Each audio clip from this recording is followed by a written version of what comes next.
લ્યો પાણી.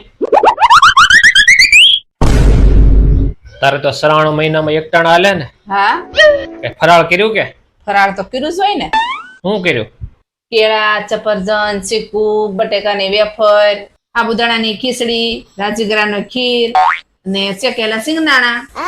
બસ હવે એક કાજુ બદામ નાખીને જ્યુસ પીવાનું બાકી છે. તારા એકટાણા બહુ જબરા કહેવાય હો. अच्छा આ હું ન કરી શકું. અને હજી કઈક થોડુંક ફરાળ કરવું હોય તો કરી લેજે, નકર પાછા શક્કર આવશે. શક્કર આવે એવું તો લાગે છે. શક્કર તને નહીં, મને આવવા મળ્યા. કેમ? કેમ હું? કેટલું તે ફરાળ કર્યું વિચાર તો કર. તારું પેટ છે કે પટારો? ફરાળ તો કરવું જ પડે ને. શ્રાવણ મહિના આખો કેમ રહ્યો હતો? તો કેટલાનો થાહે વિચાર તો કર. આખા મહિનાનું ફરાળ ગણ્યું તે કેટલાનું થાહે? મારો આખો પગાર વહી જાય તારા ફરાળમાં.